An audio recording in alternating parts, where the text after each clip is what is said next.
আচ্ছা, আজকে কাঞ্চনজঙ্ঘা এক্সপ্রেস সোয়াটায় আগরতলা থেকে ছাড়ার উদ্দেশ্যে শিয়ালদার উদ্দেশ্যে আমরা আগরতলা জিআরপি এবং আগরতলা আরপিএফ পোস্টের অফিসাররা আমাদের বড় বড়বাবুর নেতৃত্বে আমরা ওইখানে আগরতলা স্টেশনে চেকিংয়ের সময় মহারাষ্ট্রের 3জন লোককে আটক করেছি।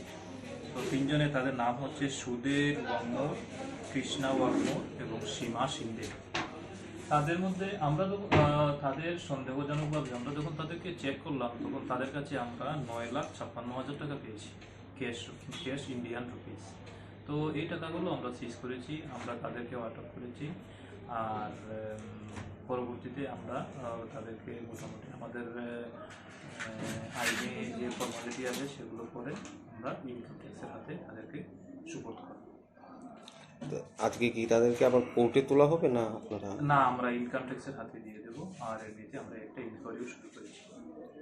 কোথায় যাওয়ার জন্য তারা ওরা বিশেষত 3 দিন আগে বলেছে এখানে ওই বাইকে নিয়ে মহারাষ্ট্র থেকে আগরতলা এসেছে, আর আজ কাঞ্চনজঙ্ঘা হয়ে কাঞ্চনজঙ্ঘা শিয়ালদা পর্যন্ত যাচ্ছে।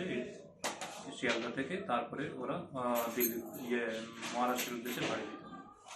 এখন পর্যন্ত এতটুকুই পাওয়া। আর যদি বিশেষ করে ইনফরমেশন আমরা পাই তাহলে আপনাদেরকে পরে আবার জানিয়ে দেবো।